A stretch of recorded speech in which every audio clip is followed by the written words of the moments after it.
Today's CHGO Cubs Podcast, we're talking some injury updates, a World Series hero heading potentially to a new team, and Craig Counsell's one-year anniversary, and more.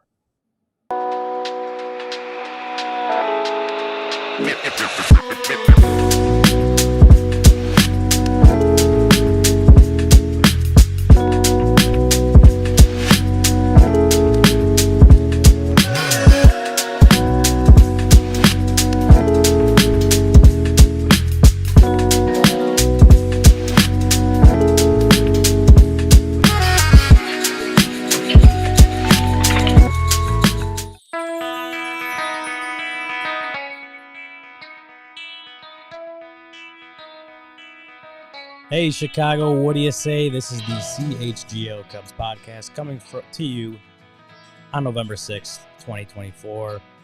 I'm Ryan Herrera. That's Kevin Wells over there. And joining us live from his vacation in Mexico is Luke Stuckmeyer. Hola. Luke, how are we doing? How's sunny Mexico? Well, I got a little burn, so I'm keeping the sweatshirt on. I got the air conditioning turned up, and I was just watching, the election results come in from Mexico and everything, and I'm doing good. Yeah, just drinking some mojitos down there, all inclusive. Yeah. I heard is the big thing. You and Cody, right? Cody's been placing all of his wagers online, even from Mexico, and so he's happy betting college basketball. Well, you've never looked better. Thanks. Yeah. You too, Kevin. I'm feeling it a little bit. I worked out this morning. I worked out this morning, so I'm feeling pretty good as well. Oh, good for you. Credit to you. Like I said off the top, we got a few things to discuss today, but I do want to start off with it being the 1-year anniversary of the Chicago Cubs surprising the baseball world and hiring Craig Counsell to be the new manager. We're 1 year into the 5-year, was it 5 year, $40 million, I believe was the deal? Yeah. Yes. 5 years, $40 million. I'll start with Kevin. Kevin, off the top, 1 year in, what do you think of the job Craig Counsell's done as manager? It was a bad year, right? Nothing went according to plan. You're supposed to make the postseason and stuff, but I don't put that on the manager at all. I'm a lot more comfortable in my fandom shoes with Craig Counsell at the helm of the ship, and I think that there hasn't been a lot of big moments for us to really register how good of a manager he is just yet. So I'm in the camp of he knows what he's doing. That's a team where you probably are finishing under 500 with all of the negative that surrounded it during the middle of the summer offensively and all the injuries that it sustained. That's a team that's probably under 500 with a different manager. I do believe he is going to manage big games for this team at some point down the line, and I just really like his overall steady hand. There was a lot of tumultuous moments this season. I think just whether that's the animosity on Cubs Twitter or that's, a reporter question or something that circles the news cycle about how this team is underperforming and all these bad things are happening and where the heck is the offense? Why isn't Ricketts spending money? I think he handled that all pretty well. And I think a lot of the questions and the guiding hand was pretty much the same. You had a couple outlashes in there. There was a couple things that maybe popped up that were cause for concern. But I think overall they upgraded, and I feel a lot more confident in the managerial in-game decisions than I did with David Ross at the helm. 1 year in, it was a failed first year. But I remain hopeful, and I believe, and I'm pretty confident in that. He knows what he's doing. And now that the offseason, this is really going to be the offseason where we can tell, right? Because he's making more money than the GM's making. So, and then the president of baseball operations is making. He wants to be a 90-win ball club. He has the authority to say that. Now it's going to be, okay, well, let's go out and see those moves. He's going to have a huge say in what those moves are. So I think that we will really see the fruit of the labor here come this offseason. Yeah, I think or go ahead, Luke. No, I was just going to say, if you had to ask me one word to describe the first year of Craig Counsell, well, I agree with everything that Kevin said, and I think I gave him a decent grade at the end of the year because I agree there's not a ton of ways that you can evaluate what he did. If you had to describe one word for 1 year of Craig Counsell as the Cubs manager, it would be underwhelming. And I think that's fair too. Everything was underwhelming about 2024. If you look back to where we were exactly 1 year ago when we got this news and we were all shocked by it, the sparkle's off the diamond. The shine is off the diamond. Now it's time to polish it again this year because, listen, we were all excited. Everybody was all in. Everybody decided, hey, we have one of the best managers in baseball now. And it led to the same amount of wins. Was that necessarily his fault? A lot of us think, no, it wasn't necessarily all his fault. It was a lot of front office. It was a lot of bad luck. It was a lot of mistakes made in roster building. I don't think day to day he made a ton of mistakes, but the shine is off the diamond. Year number 1 was underwhelming. I'm hoping he's going to have a bigger impact this offseason starting right now. Yeah, and I think part of the first year, I mean, you say underwhelming, and record-wise, obviously it was, right? They ended with the same record as they did the year before when they had higher expectations and they higher goals than that out of the playoffs and all that stuff.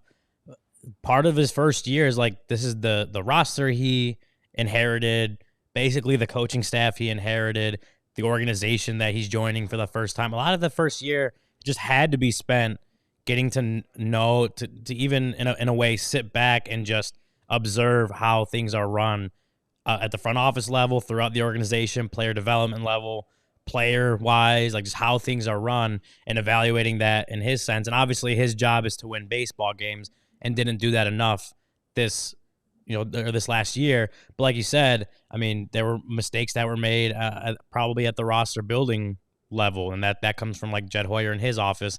And obviously, the player-wise, they didn't have the talent to outweigh some of the underperformances, especially when you're talking about May and June, and just slumps up and down the lineup. They didn't have that star player, or even they didn't have Cody Bellinger repeating that the year like he had in 2023 that could help at least stimmy some of that slide down the standings and the offensive struggles. I think, and we talked about that, Luke, when we graded him last week or 2 weeks ago, whenever that was.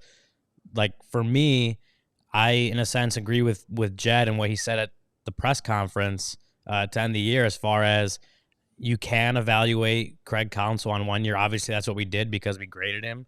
But you don't give a manager with like that kind of respect around baseball, that kind of profile as a manager, you don't give him a 5-year deal to evaluate him on year 1. Like, there's a lot that he's been digging into, a lot of things he's going to have to dig into, and a lot of influence that he's gonna end up having over how the organizations run, how player development goes, how, especially at the big league level, and how teams perform. And yes, you can evaluate him on a year-to-year basis, but in a way, it's also a point where is it also possible to sit back and say, what is this? Like, I don't know if you necessarily wait till year 5, but do you sit back and say, maybe we shouldn't grade it or evaluate it so much based on year 1 because his influence is going to have to last longer than 2024. Right. If they don't do anything this offseason to improve the roster, then what are we doing signing a $40 million contract? What was the point of that? Like, that was one of the things that had people excited about the signing of Craig Counsell, was people thought, well, okay, the Cubs are all in. They're serious about doing this. Not enough about this finding value on the margin stuff. They just spent the most money on a manager in all of Major League Baseball. So shouldn't the toys he has to play? That's why he came here. He was like, there are opportunities here that I didn't and would never have in Milwaukee. We'll give him those opportunities. I realize that the roster is more expensive than it was in Milwaukee, more expensive than it'll ever be in Milwaukee, but you got to give him the toys too. Like, if I'm going to give Craig Counsell benefit of the doubt and bonuses, like an asterisk for, hey, he did this well in 2024, I would say he hangs his hat on the development of PCA. He hangs his hat on the development of Porter Hodge, young players, Michael Bush, players that came along and had an impact. The rest of it, we just, and at times I think bullpen use, for not having bullpen arms, he did the best he could. But the rest is, we don't know yet. We don't know what he's going to do with the right roster. Would this team have been better with another manager? I don't know. But they weren't. They were 83 games, just like they were the year before. So I want to see it start this year, and some of that is on Jed Hoyer to make it possible. But I hope that Counsell is in his ear. We heard at the beginning of the season before opening day, Counsell was talking about how there's friction and conversations between him and Hoyer, and it's a good thing, yada, yada, yada. I hope there's a lot of friction going on right now. I hope there's a ton of friction and it leads to action this offseason. Yeah, and like they've said, like friction isn't a bad thing. Like you should have friction at high level, professional baseball, professional sports. There should be friction. Well, and he views him as a partner. Yeah. He never used that word with David Ross before. He views Craig Counsell as a legitimate partner in the front office. That's what he's being paid for. There's a reason he's being paid as a manager and a part-time president of baseball operations, for lack of a better term. He is making those roster moves. Yeah. He has just as much say, if not more. So you're right, Luke. I mean, this offseason, you're really going to start to see moves that will impact and things that he has his handprint in. Because, right, he really did inherit. I don't want to say he inherited a coaching staff last year because there was enough time to make changes that he chose not to. That's on him. But the roster for the better, that was mainly, they were confined by contracts that they already had and the market that was a little bit tight already. So, and you had to wait months and months for Cody Bellinger to sign. So this offseason, I expect, especially with several top prospects that we'll get into later on in the show that will be on the big league roster at some point this year coming up, I expect him to manage them very similarly. I really liked how he managed the young guys last year. I like how he gave a lot of young arms a chance in the bullpen. I like how he changed the lineup when things weren't going right. Yeah. And the lineup sent, like, the matchups and things made sense. It wasn't just like, this guy hits for power, put him at 3. Like, no, your best hitter was hitting second. Like, there was legitimate thought behind the lineup. It wasn't just like, I feel like this guy should, I'm a baseball guy. I know where guys are comfortable. Yeah. There was thought behind Counsell's process. So all of those things were great. The year went bad. Now that he has a full offseason, a full year under his belt, I expect great things from this team next year. I expect an NL Central title next year, and I expect them to be active in the trade deadline, and I expect them to make some moves this offseason. I didn't really expect that a lot last offseason, if I'm being honest. So you didn't expect them to win the division? Yeah, they should. Yes, they should have won the division last year. They should have last year too. I expect them to win. Short of it. This year, they'll have the best rotation in the division because they're going to go out and sign a guy. I don't know who that is. I don't think they're going to set the market. Soto. That would be great. But starting rotation-wise, they should have the best starting rotation in the NL Central. That should automatically give them a leg up on any other competition in the division. So, well, we'll see. We'll see. Before we get to our ad reads here in a sec, I got to mention, you mentioned David Ross. News from Ken Rosenthal over The Athletic that the Orioles are interested in David Ross for their bench coach vacancy, according to sources familiar with the team's process. Whether Ross would want the job if the Orioles indeed offered it is not known. We talk about Craig Counsell, like David Ross he got fired in a general sense, right? He got fired so they could hire Craig Counsell, but it wasn't like the Cubs fired David Ross, opened a managerial search, and got Craig Counsell. It's that they let go of this manager to upgrade at manager. I believe he declined to the Yankees or the Yankees' interest in their bench coach job last season, a year ago, which was like right after he got fired from managing the Cubs. If he indeed goes to the Orioles, are you guys happy for David Ross? Yeah, I mean, he deserves to be in Major League Baseball. I don't think he was a bad manager. I do legitimately think that there is a place for him in the game, and I think he will get a position. Just like I think there's a spot in the game for Willie Harris and Mike Napoli. But the one thing I will say is it is a little bit telling that is where his position of interest is right now as bench coach and not at the helm of another team. I think that is it's a little bit, if you read between the lines a little bit, it does tell you that the Cubs made the right move in getting Craig Counsell. Whether fans want to admit it or not, they upgraded at that position. We just haven't seen it yet. It's more of a belief. You kind of got to look at the track record. But yeah, David Ross he'll have his position in baseball somewhere. He is a smart mind. He's been around the game. He knows how to win. He knows players. He connects with guys. He's got all the intangibles. He just didn't have the analytical, scientific part of the game that Jed Hoyer and the Cubs front office really likes. Yeah. You got anything for that, Luke? Happy for David I mean, Ross? sometimes guys are better the second time around. I hope he gets the opportunity. I think he'll be a great bench coach when he goes back. I think he's perfect for that role. And maybe that leads to another managerial role as well. We'll see. Yeah, he's a player's coach, and that could lead definitely back into his next step back into the manager's job after that. Before we move on, I want to tell everyone about some of our sponsors. With Empire today, you get shop at home convenience, the right product for your needs, quick and professional installation, and a low price guarantee. Empire today is the best place to get new flooring, so of course they have copycats, but Empire can't be beaten on quality, service, speed, so competitors advertise low quality products that Empire simply won't carry. They won't promise the lowest prices because anyone who does that is putting flooring in your home that they wouldn't put in theirs. Empire's philosophy is to help you find what you need, not overwhelm you with thousands of choices and substitutes. What they leave out of their selection is as important as what they put in, and their product team will exhaustively comb through thousands of product samples each year to find the perfect styles. Their virtual floor designer is a great way to see how new floors will look in any space. It's easy. Just snap a picture and instantly see how new floors will look in your room. Shopping for floors at a big box store can be frustrating. You might talk to someone today who worked in plumbing yesterday, but flooring is all Empire does. They live and breathe flooring, so you can be confident you're getting honest, upfront advice. And if an issue does arise, just call Empire. They service all warranties themselves. You won't have to track down a manufacturer's phone number.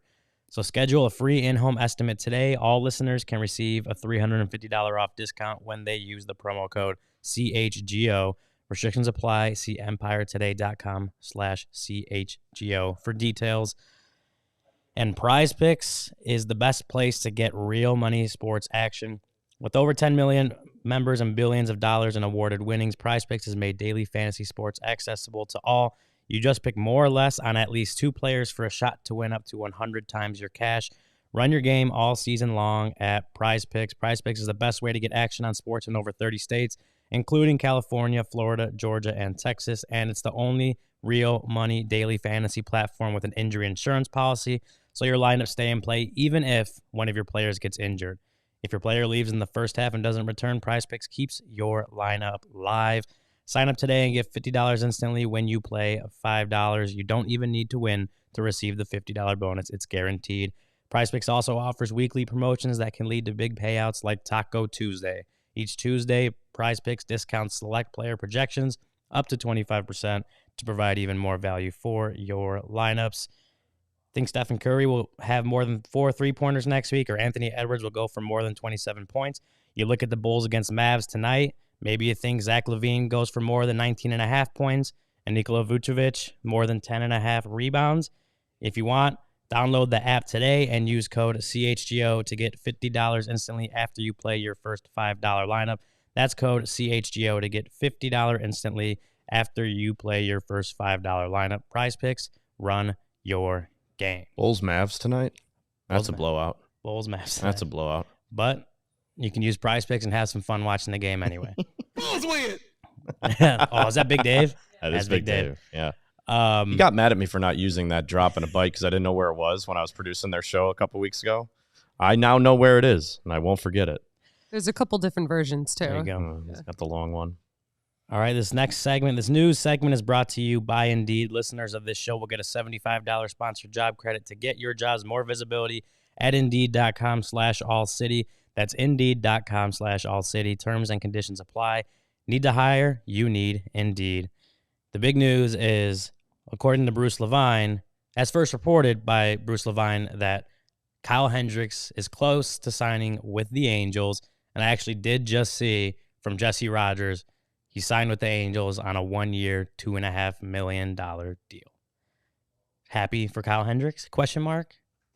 Yeah, I mean, of course. I think that he was always going to be not in high demand this offseason, but he's still a depth level rotation piece that can fill innings for a team. Now, the Angels, they're kind of all over the place as an organization right now. I'm not really sure. You know, this move kind of signals that maybe they just need a cheap innings eater right now, and sure. I think that might be how they view it. But yeah, of course, I'm happy for Kyle. He said he wanted to keep pitching, and he deserves to keep pitching. I think last year was a struggle, and there was a couple of years towards these. The last couple of years have been a struggle for Kyle. But I mean, it didn't make sense for him to stay here. The Cubs are ready to win. They paid a manager a lot of money. They need to upgrade that fifth rotational spot. They're going to do that. They have young arms coming. They have, lots of reports out there that they're going to sign a guy. This move made sense to, kind of let him move forward. And, good on Kyle. Good. I'm glad that he is still in the league. It makes the most sense for both sides at this point. But for the Angels, I'm not really sure what they're doing, if I'm being honest. Is he muted? Know how to use Kyle Hendricks. Give me a call. It's four innings. No. 4 innings, and then you have somebody warming up if you're getting to the third time through the rotation. That third time through the lineup. That's what it is. Just have somebody count on 4 good innings and then be ready with the hook when it's necessary. And if you do that, listen, you just watched a postseason where guys are throwing like 5 innings. What's wrong with that every once in a while? Just accept that's who he is, and the Angels will have a good pitcher. I'm happy for him. It's a soft landing place. Cub fans are not going to be angry about him pitching there. It's comfortable. He can be in California. It's nice and warm. His old body will stay nice and loose because he's in the nice warm air. Good for Kyle Hendricks. And now people that were complaining about Kyle Hendricks can shut up. Just shut up and let him go pitch in California. And if the Cubs are smart, like Kevin said, take advantage of this opportunity. He should have been your 5th starter last year. All healthy, he should have been your 5th starter, and you should have used him like 4 innings at a time, and everything would have been fine. Now, go out and get a front-line starter. Doesn't have to be a 1, doesn't have to be an ace, but you better get somebody that is better than Kyle Hendricks was as a 5th starter. Start to move the guys back. Move everybody back. If you're going to have a 5th starter, then it's got to be somebody like, at worst case scenario, your 5th starter should be Javier Assad next year. That's your worst case. You can't be counting on these guys to be 3, 4, and 5s. So hope that Imanaga's just as good. Hope that Steele's healthy. Hope that Tyone can do it again. But now add somebody to the mix that makes you wonder if he's better than all 3 of them or as good as all 3 of them. And now you got yourself a rotation. That's how we turn the Kyle Hendricks situation into something positive. And I think that's exactly what they're thinking, right? They're looking at April and May of last year and how much a disaster that was with Hendricks on the mound. I mean, I'm looking at these numbers right now. It's loss. A couple of those are shutouts. They won 2 of Kyle Hendricks' starts in 2.5 months. Yeah. I mean that if you're looking at getting a guy who is even a hair better, a couple hairs better than that was right away. And again, this is not me bagging on Kyle Hendricks. I love Kyle Sounds like you're Hendricks. bagging on Kyle Hendricks. Not bagging on Kyle Hendricks. But Bagger. I toss me out of here. I'm looking at right now what Jed is looking at on paper, and you turn a couple of those losses to wins, and you're not giving up 7 earned runs, 8 earned runs every couple starts in a row. Yeah. You're in the playoffs. And I know that is, there's so many things that change in a baseball season, and it's not just the 5th starter is the reason you didn't make the postseason, but I guarantee you that's something that they are really thinking about. So you can go out and get a guy like Max Fried.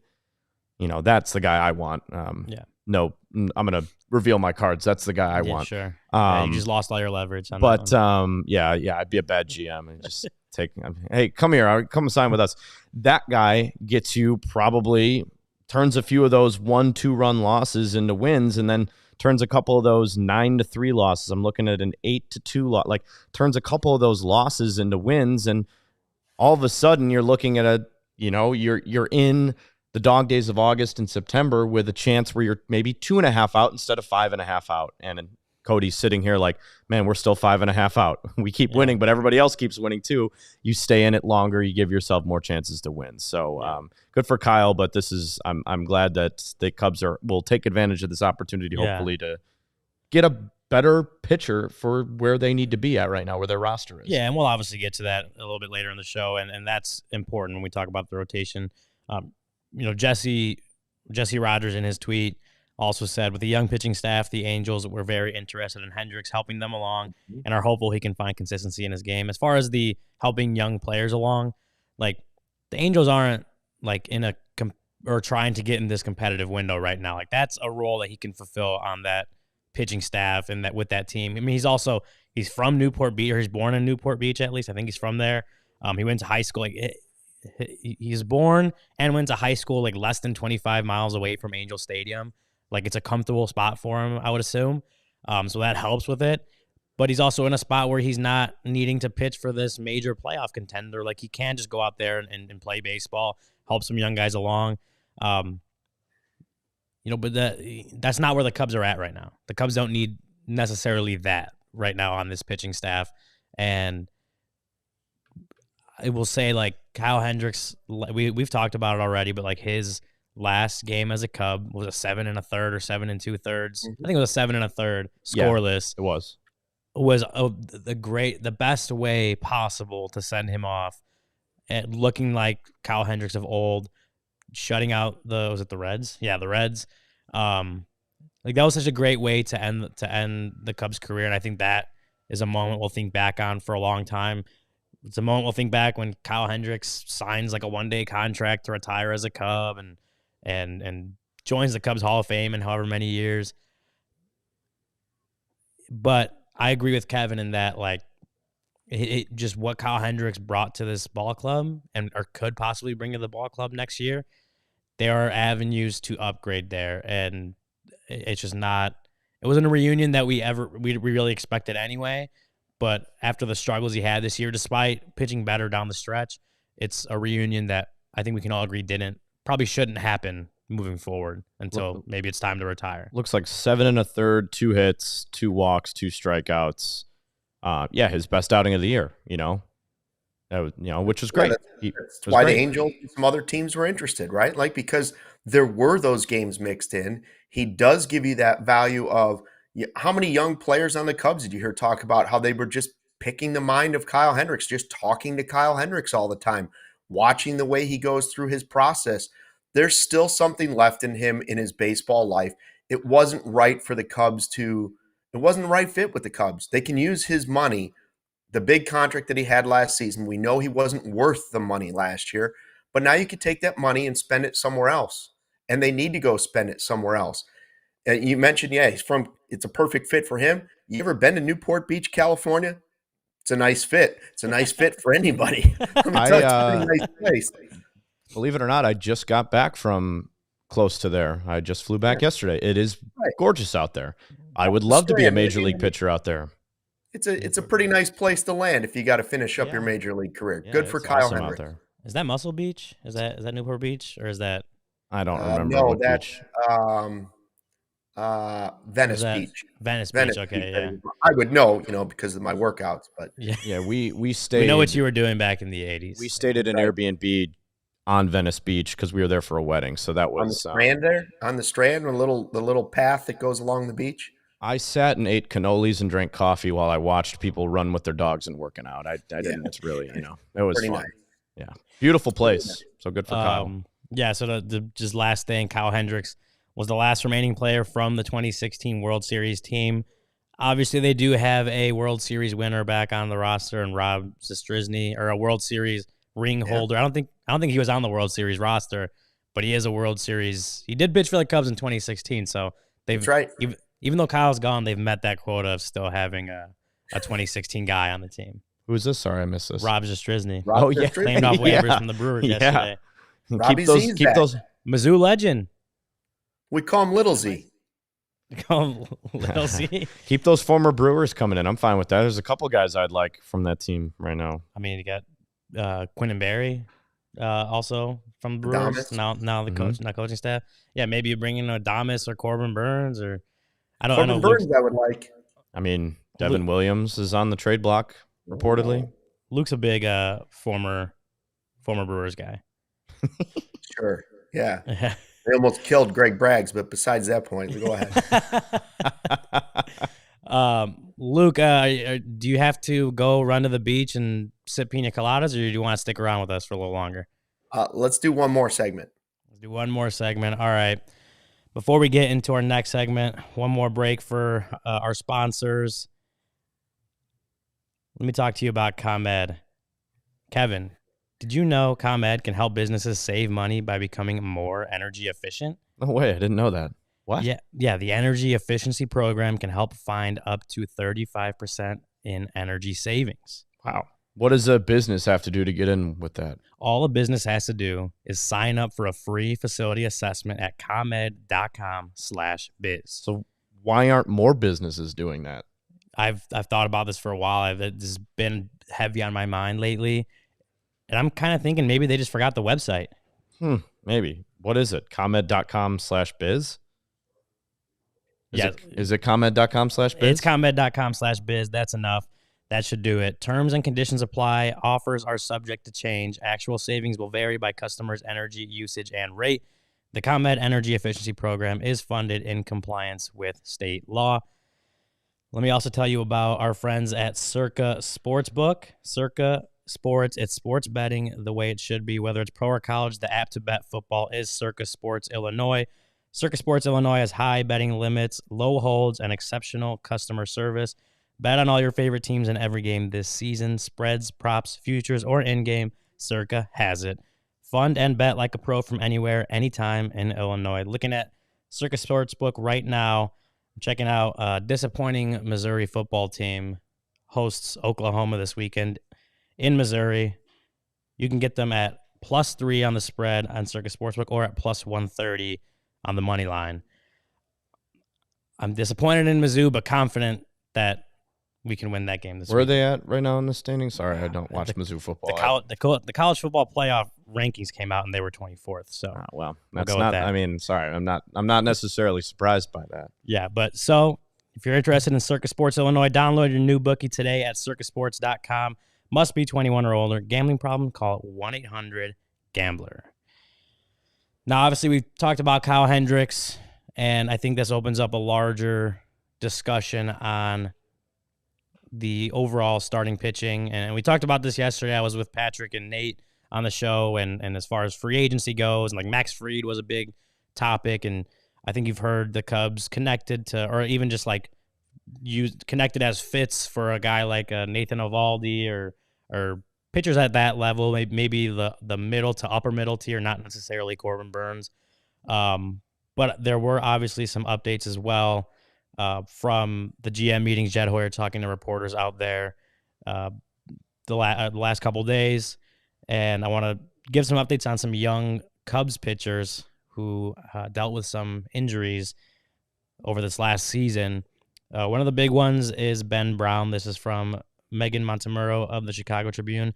Brown, who didn't pitch after June 8th following a diagnosis of a benign area of concern in his neck, will undergo a scan in mid-November to see if everything is clear. The Cubs hope he won't have any restrictions this offseason, but they won't know until they get the results of the scan. Also, Jordan Wicks, who was limited to 11 games due to, there was the oblique. I forgot what the original one was, like a left forearm or possibility. He's expected to have a normal offseason after ending the season on the injured list. And then top pitching prospect Cade Horton. He had that subscap strain in his right shoulder at some point in May. I don't remember exactly when, but it was at some point in May, and then he didn't pitch again the rest of the season. They decided not to kind of rush the process, considering his own injury history, how young he is, where he's at in his career. He will be checked out in mid-November, and if he gets the all clear, we'll start his throwing progression then. So some updates on injuries for three young guys who were expected to, at the very least, provide depth to the Cubs pitching staff this past season, but lost a lot of time due to injury. Two at the major league level, and then obviously Cade Horton still trying to move up the ranks in the minor leagues. Based on that, Ben Brown, Jordan Wicks, Cade Horton, Luke, what is your feeling around this young starting pitching, or just young pitching group in general, that and where things kind of stand with them after those updates?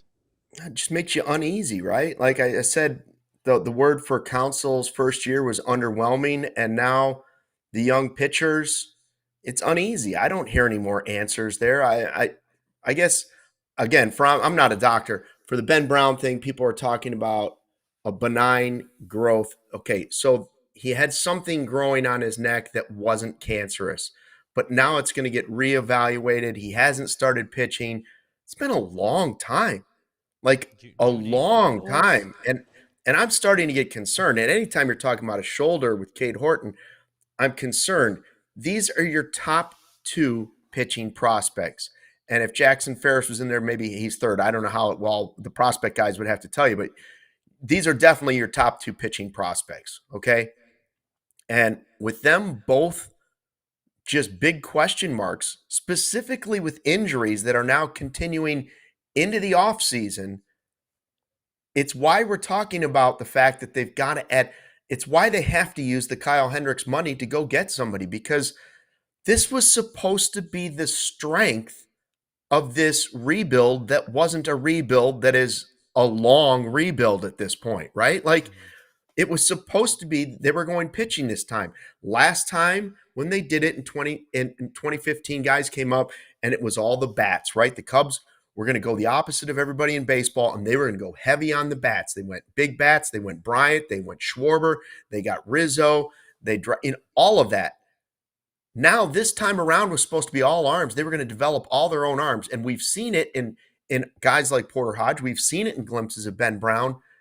But arms are fickle, and that's why you have to stockpile them.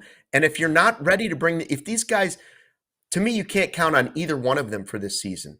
Like, they have to be bonus plays. I'm not saying they're not going to be ready, because I have no idea. But why, after what you went through last season with all the injuries, would you now count on these guys to be major players on your 2025 team? You'd be crazy, especially if your job's on the line, potentially like it is for Jed Hoyer. He's got to go out and sign a legit starter and some other arms. Stop talking about finding value on the margins. You got to find guaranteed value. And if the other guys help you, you're going to be happy about it. But man, I think it's concerning. I know there's nothing in there that says, oh, wow, they're going to have surgery or they're going to do this, but you're also not hearing they're going to be ready for spring training either, are you? Yeah, I mean, with at least Jordan Wicks, the expectation, like I said, is that he should have a normal offseason, which is good for a guy who missed. I mean, he went down at the end of April, and he came back in June, pitched twice, went back down, came back in end of August and pitched for another 2 weeks and was down again. I mean, that's good for him as far as going into the spring training healthy and trying to do this season what he wasn't able to do this last season because of injuries. But I'm with you on Ben Brown and Cade Horton as far as I think we all really liked what we saw from Ben Brown when he was healthy. And when we graded Ben Brown, I think you and Cody both gave him B's or B-, whatever it was. But I went with an incomplete because I don't know. There's just not enough of a sample size for me to truly evaluate it. And he had that no-hit, that 7 innings no-hitter going against the Brewers, obviously, and everyone hated when Craig Counsell took him out, whatever. There was awesome moments from Ben Brown, and I think he has a good future pitching, whether it's as a starting pitcher or a pretty good back-end reliever for the Cubs. I think he's obviously, he looks like he has a good future in the major league level, but I just don't know. None of us know what he's going to bring, you know? I think we can say, though, that just because of the injury, we don't know for sure that all the success he had is going to continue into next season if he's even ready to go by spring training. Right. But you could say that about every player. I was going to say, Kevin, if you're counting on Wicks or Horton or Ben Brown to be your number 4 starter last year, you're out of your mind. You're out of your mind. That doesn't mean I don't want them to be ready and prove it wrong and earn that spot and become major pieces of the Cubs' future. But if you're going to plan your offseason after an 83-win season and 10 games back of the Brewers and say, one of these injured guys is going to be my 4 starter, you've lost your freaking mind. You can't let it happen. I don't even know if you can count on him to be your 5th starter, right? Yeah. We keep talking about the possibility of Assad potentially moving to the bullpen. Until they start adding some arms, I don't see how you can do it. I'll give you 2 examples here of how the Cubs need to look at those 2 guys as legitimate players that could raise their floor, because I think they are the 2 best young arms that could make an immediate impact on the big league level. And that, so in terms of that, though, you need to view those first and second round pitchers as additions and supplemental to your overall pitching core. I firmly believe, you look around the league, you look at a lot of first and second round pitchers from the last couple of years who have made their debuts. I'll give you a couple. Jared Jones, he was a second rounder a couple of years ago, made his debut last year, was awesome. I think Gavin Stone was a rookie last year too for the Dodgers. He was a little bit later on. I think he was a fourth or fifth rounder. And then, Luis Gil, international sign. There's a lot of these. Bobby Miller, I know he struggled. He didn't pitch a lot last year, but there's a lot of these pitchers, a lot of these young guys that come up and can make an immediate impact on your club and need to, because to make the World Series, you need to have rookie pitchers who come up and are sensational and are great. I think that the Cubs just say the words, outperform projections. Say the words. Oh. He's right, but he's absolutely right when he says outperform projections. It's Spencer Swellenbach's another one. I mean, the Cubs need them to be those guys. But remember, Swellenbach only made his debut because Strider tore up his arm and was done for the year. That's what the Cubs need to view those two as, not as immediate impact starters, because you don't know. And I think you also have to, talking about starting rotation, I think you also have to put in a little bit of room for potential falling back of Shota next year, too. Yeah. He only threw 1 year. He looked great. But I think that there has to be an immediate spending financial impact on a frontline starter. I don't think that that's negotiable, because you're right. These arms are so fragile. There's so much that can go wrong. They're supposed to be supplemental pieces early on in their career. That's what prospects are supposed to be, and especially where these guys are. And I think that's Luke's point is, like, you can't count on Ben Brown, Jordan Wicks, and Cade Horton to be there and ready to go next season, or just to be huge parts of your rotation next season. And big part of that is because they were injured for most of this year, and you just can't count on it. And that's why we talk about the need to beef up the rotation. And I mean, you look at, you remember Jed Hoyer talking about the offensive struggles at Wrigley and the wind and all that stuff. And the opposite is true in that it probably also, if you're hitting at the second worst hitter's ballpark, that means you're also pitching at like the second best pitcher's ballpark, right? Mm-hmm. So if you can reasonably say like the wind may not make Wrigley Field play as bad next season, well, then you can reasonably say the success that this pitching staff had this season may not be so much with the same group, may not be so much in an environment that's not, or that's a little more hitters friendly than what they had in 2024. And I think that's another big part of why starting pitching and beefing up the rotation feels so important this offseason. And I don't know. I was just going to say, Kevin, I don't know where the path is for the Cubs to improve from 83 wins, right? Like you want us to talk about exceeding projections. Well, if you come back with those same guys and say one of them's your 4, one of them's your 5, your projection is going to be 83 or less as a team. That's just my guess. So where are the Cubs going to get better? The easier path. You watch elections last night, the path for this person winning, the path for the Cubs getting better, the easiest path to see, now that you know they're not going after Soto, now that you know that Bellinger is back unless you trade him, and because you have Seiya and Happ on no trade clauses, the easier path for this team getting better, while it's not the perfect path, is to load up on pitching, is to just load up on pitching so that to go with what you know is going to be probably the best defensive outfield in baseball. Right? 3-time Gold Glover. You're going to have a kid in center that could win a Gold Glove, and you're going to have a guy in right that in Bellinger that potentially could. You got good first base. You got good up the middle. Pitching is the easiest path to see for this team getting better if they add pitching. I don't know where they're going to do this, how they're going to add the slug, but you can't rely on these young guys. It's exactly what, Kevin, you're saying. They need to be the bonus. They need to be the outliers. They need to be the guys exceeding projections at some point. But you can't count on it and just give up the first 2 months of the season if they're not ready, because look what happened last year. you were so bad early on that the Brewers ran away with it. Yeah.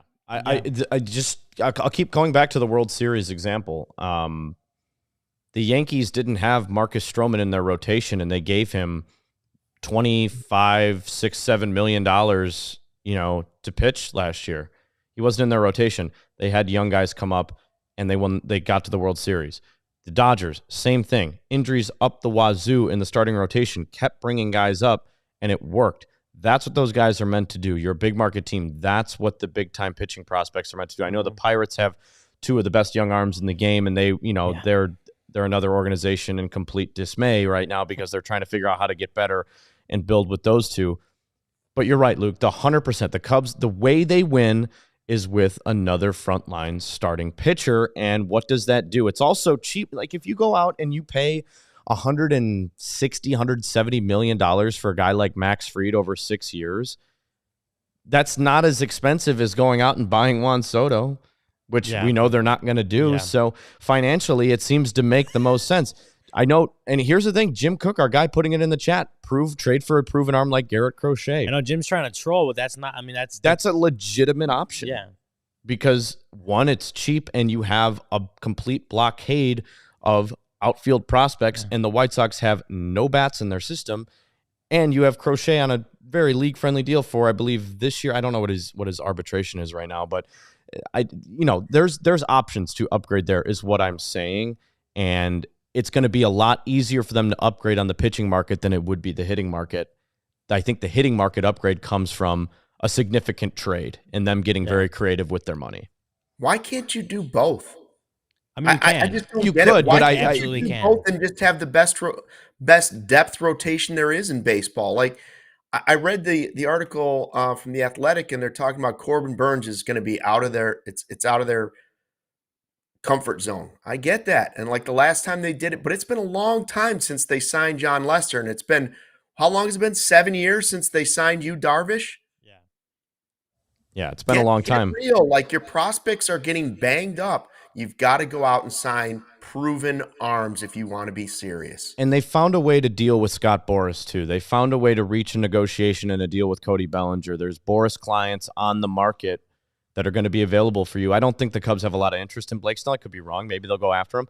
But Corbin Burns is absolutely a guy you should have interest in, and he has he's got the manager and all of that. But Boras was talking today. I'm reading some of these tweets from the winter meetings. Boras had his annual look at me show, and I'm the controller of baseball, and it looks like Corbin Burns, he goes, Baltimore's going to be in a highly competitive position. We're going to meet with them on a number of players.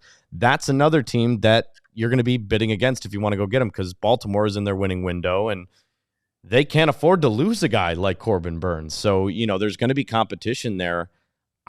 And you're right, maybe the Cubs believe that they can reset the market with a player like that. I think they should, but based on the track record is why I'm hesitant to say, that's going to happen, because they just haven't done that. So we don't know. But I think the big point with the starting is like, yes, the starting pitching, if you can add someone like Max Fried, like that makes your starting pitching, like you feel really, really good about it as the top five, right? If you're looking at him, Justin Steele, Shota Imanaga, Jameson Tyone, and then I would think like Javier Assad has the fast track or the inside track to that fifth job based on what he did and how much Counsell's liked him.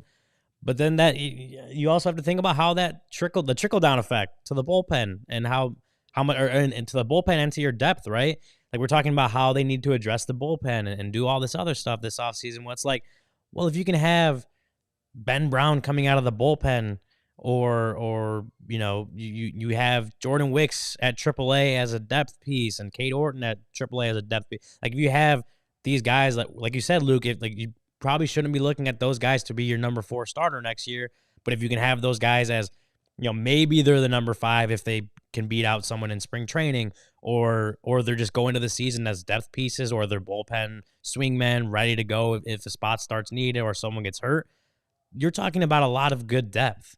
And that's why the starting pitching and addressing that with a higher level, more established starter feels so important, because yes, you should also address the bullpen with some moves this offseason, but the trickle down effect that could have to the bullpen and to your depth is it makes you feel really good about your pitching staff, and a lot better knowing that. And if it makes you feel a lot better knowing that you went into this season 2024 feeling really good about it, and then you ultimately didn't. Your starting pitching depth was able to make up and keep you afloat, but you weren't able to do that in the bullpen because some of the guys that could have been used out of the bullpen ended up either getting injured or having to be used as a starting pitcher. And so I think you would, if you address starting pitching, you feel a lot better about your bullpen and your depth as well.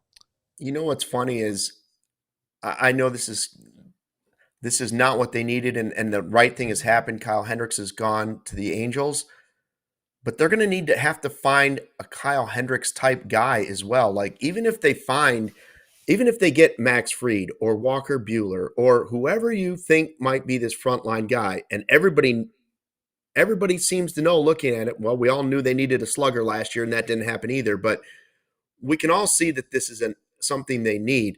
But they're also going to have to find that guy, which the Cubs like to find anyways, on the prove it deal, right? Like, show me you've got something left, or let's see if this guy has something at the end of his career, because you're not going to have Smiley, you're not going to have Hendricks, and while they're not perfect pitchers, you have to have that type of pitcher down in there, especially because the young guys you're counting on as depth are injured.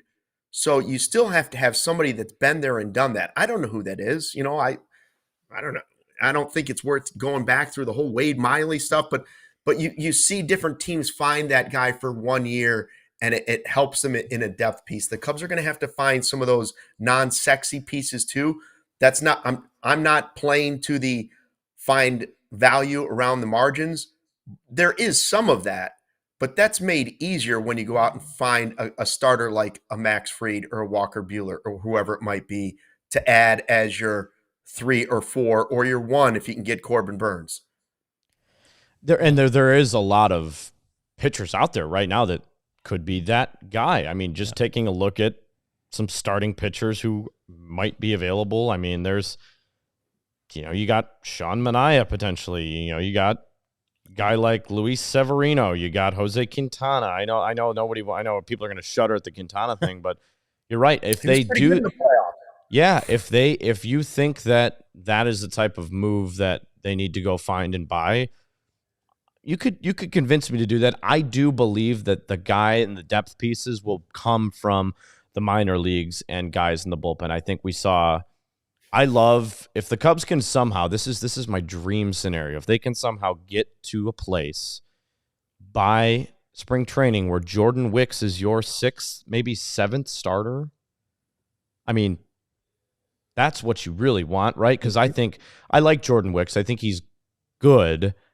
I don't necessarily know if he raises the floor of your team as much as a guy like Cade Horton does. I don't think he does at all. And I think Ben Brown is in the same boat as Cade Horton. I think both those guys raise the floor of your team significantly. So I think that would be more of the additional piece. But if they want to do the bet on a guy for depth, we see a lot of teams do that. There's going to be Kyle Hendricks-like deals for Jed Hoyer to go find, a 1-year, $3 million deal. That's nothing to them. And the Cubs still have to make some moves arbitration wise, and whether to tender contracts to guys like, Madrigal and some of these other guys. You could use that money potentially to go get another prove it deal. So there's a lot of moves that they can make. I would anticipate kind of how this whole block and what we've been talking about. I do anticipate the majority of their moves coming in terms of the pitching department, though, because as you said, Luke, that's kind of what their team is geared for, and they're kind of locked into that defensive window. And the offense thing's going to either have to figure itself out, or they're going to have to make a trade to go get a guy, because I think pitching wise they're set and they can go get. There's the pitching market is going to lend itself in favor of Jed right now. There are guys available that are going to want to pitch at Wrigley and et cetera. And play for the Cubs. The Godfather says, in other words, sign the cheapest guy. Hooray.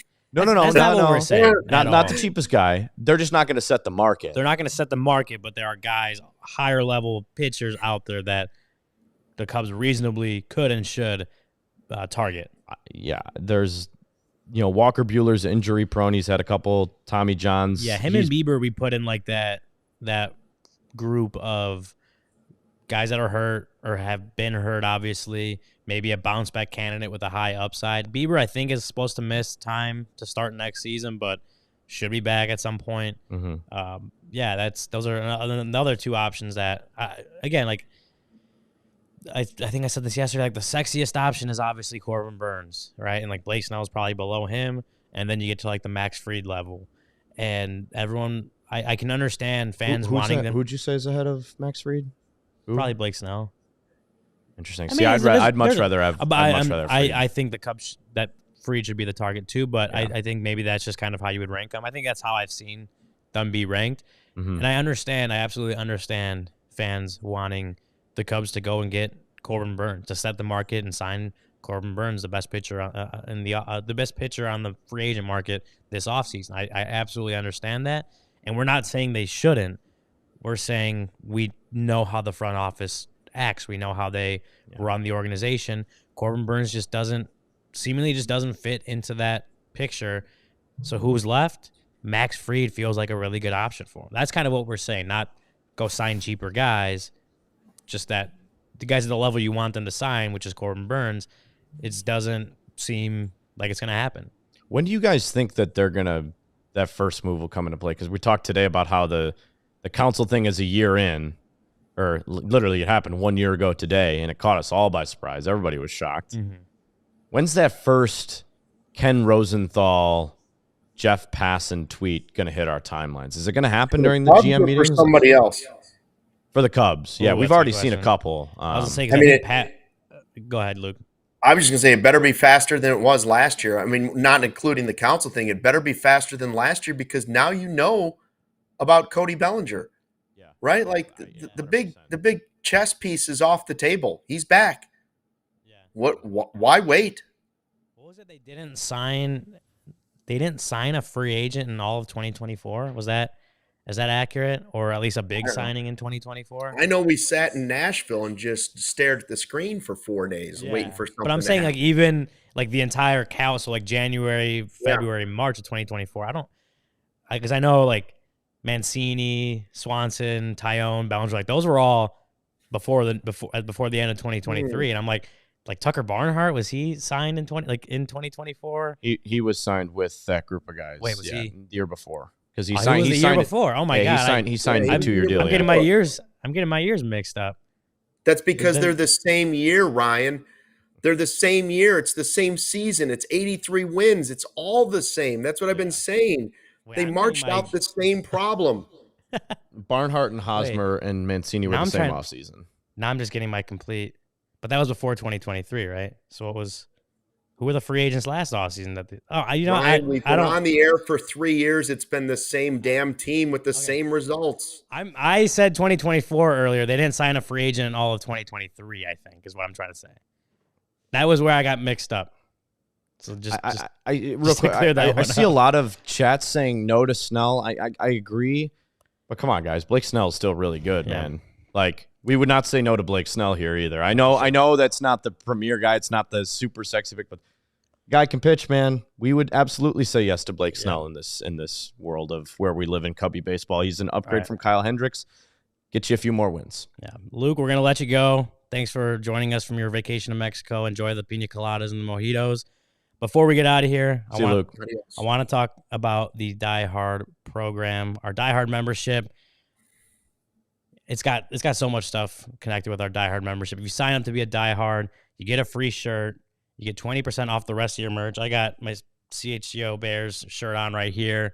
As much as the Bears make me sad, still support the CHGO Bears.